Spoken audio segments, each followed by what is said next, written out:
everyone, and welcome again to my YouTube channel. My name is Wumi Ajayi. It's always my pleasure to bring you my videos, and I'm glad you could join me. Please don't forget to, subscribe to my YouTube channel so you can get notification, and do share this video with people, couples, married couples that you think it might benefit. So in my last video, I concluded a series on communication, and I think it's only right to follow this with conflict. We talk about the big C of communication as, communication as being the lifeline of a relationship. But as well, conflict, issues to deal with conflict is another big C in marriage. And while I was talking about communication, I made a lot of references to communication in conflict. So this is the big C of conflict.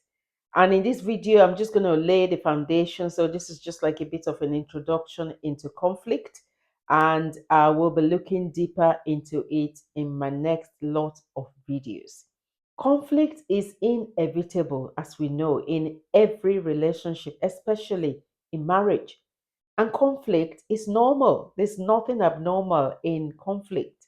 We shouldn't see conflict. Oh, no, we shouldn't have conflict in our marriage. No, it's pretty normal to have conflict in any relationship. And in our daily human interactions, conflict will arise, because we have differences in opinions, differences in our values, differences in our beliefs.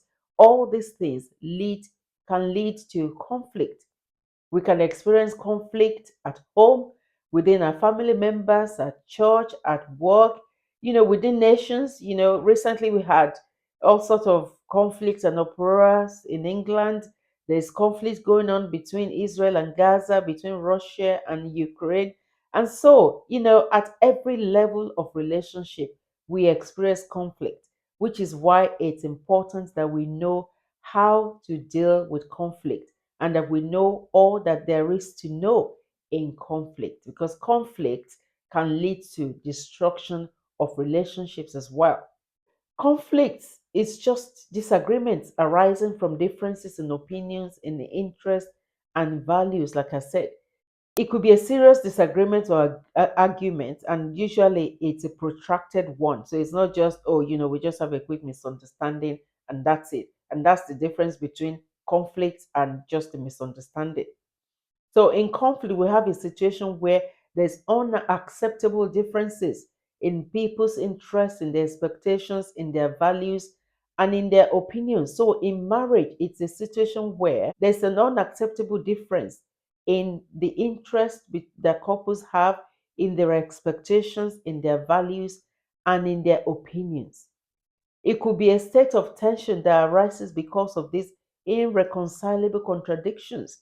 And sometimes it's with regards to a certain good, especially, in marriage, it's usually to do with the good of the relationship. But we need to be able to reconcile our differences to achieve good. The other thing to note about conflict is conflict should not be a state that we live in.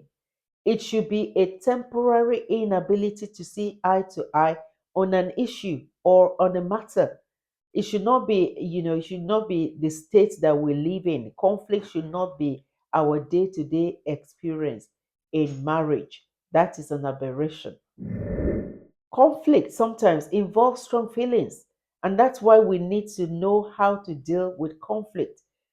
Conflict should not be seen as a battle to win or to lose. It's when people see conflict as a battle of, I'm the one, I'm going to win, you're going to lose. That's when we start to exchange blows and bullets and insults, just so that we can come out on top. We must remember that as married couples, we are on the same team.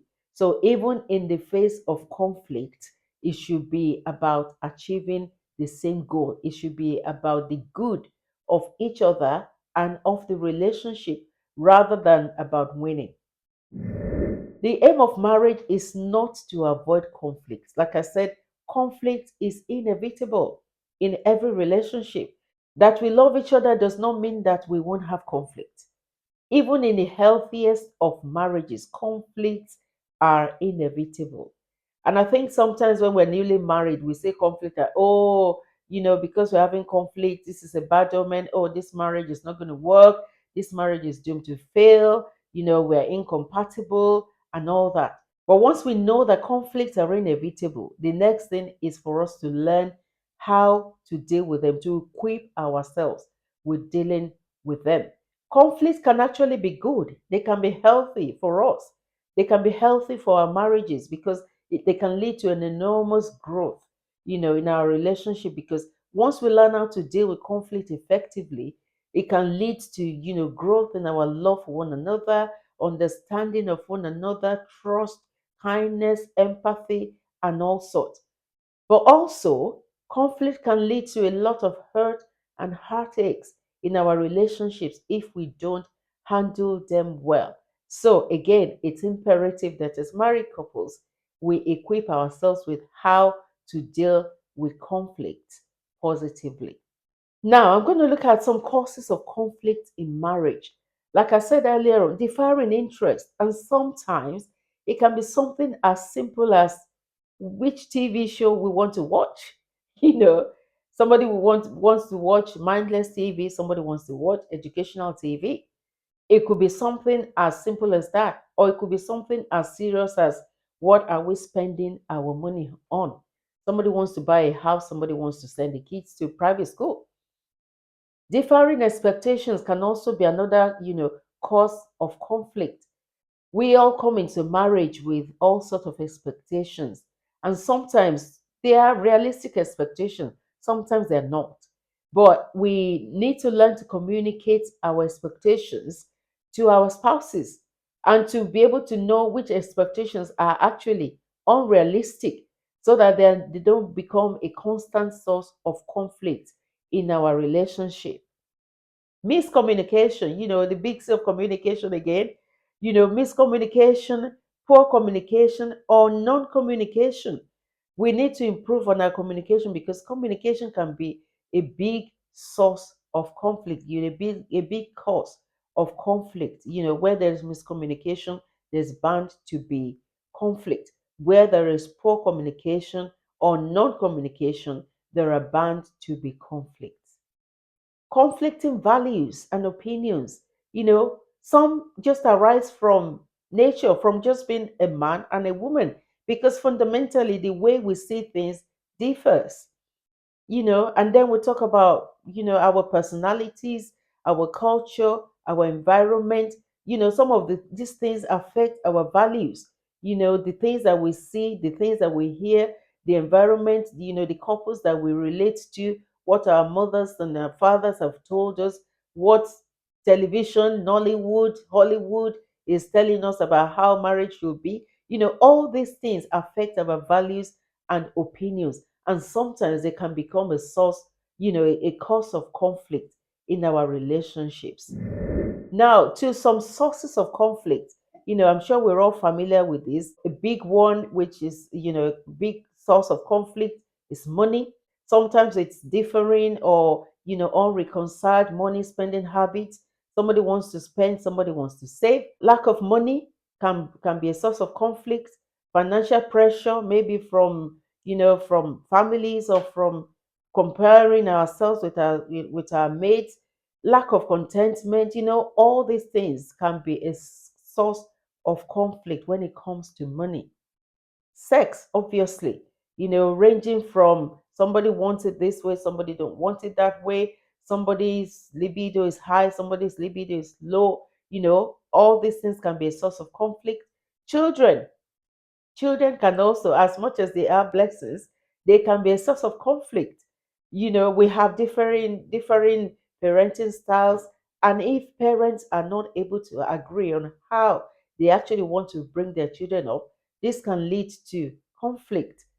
Stress in our marriages as well. Stress which can be, work related, it can be family demands, it can be church demands even sometimes. And if we don't learn to manage stress, with stress there could be increased conflict, because our fuse becomes very short when we're stressed, and that can lead to conflict. So we need to be able to recognize when we're stressed and when our spouses are stressed, and when this is leading to conflict or escalating our conflicts. External relationships, we all have to learn how to manage our external relationships, relationships with our in-laws, our friends, neighbors, people around us. They can become sources of conflict if we don't learn to manage them.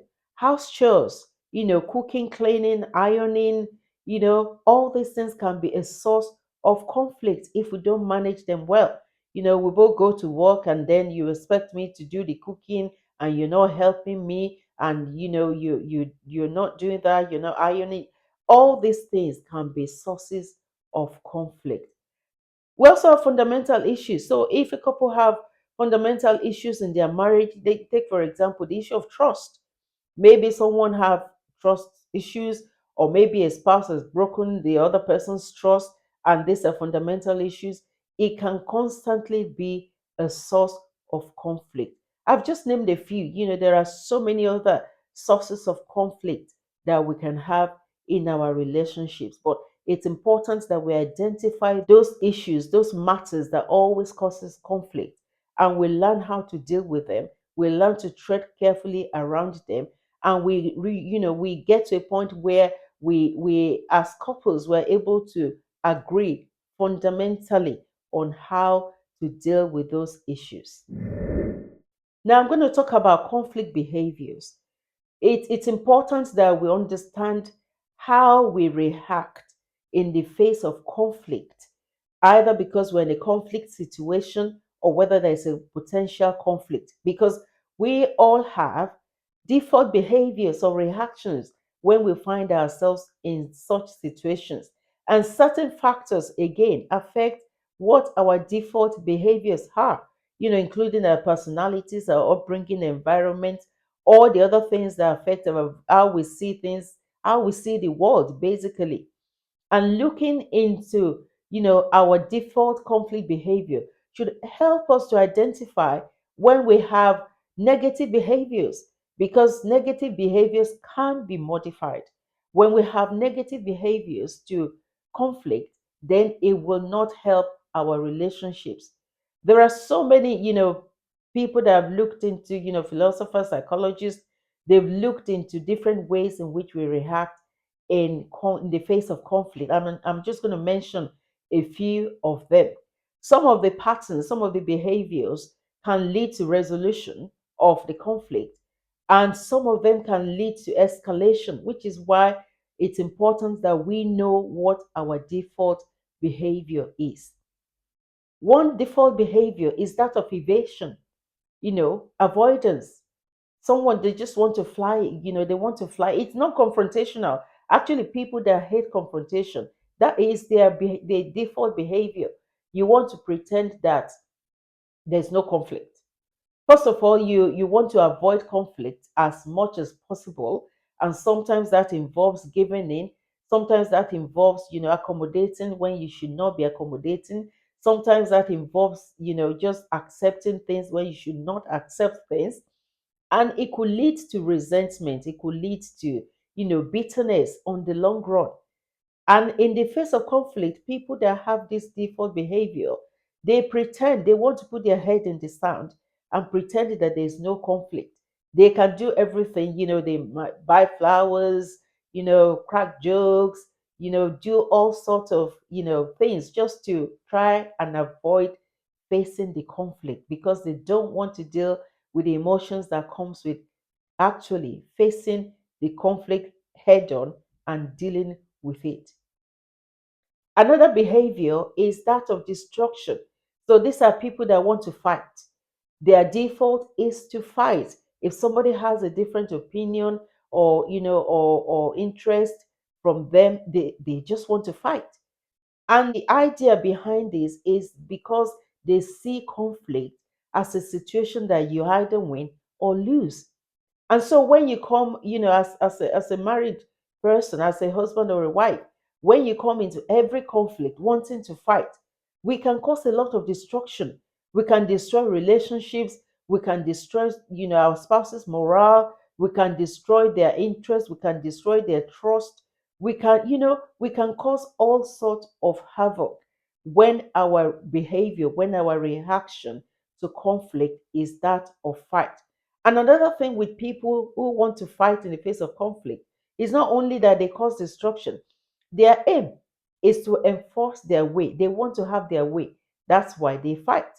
And so it's important that we realize if this is your default, it's important to know that it's actually not productive. Another behavior is that of concession.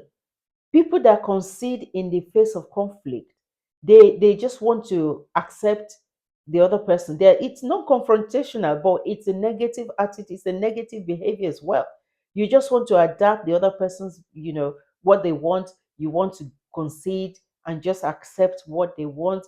You don't want to, express how you feel about the situation. You don't want to, to come clean about how you actually feel. You pretend that it's okay. Okay, let's just have it, let's just do it your way. Oh, is that what you think? Is that how it should be? And then we go with them. But actually, conceding or just adapting to the other person's wishes and will means that you are suppressing your own.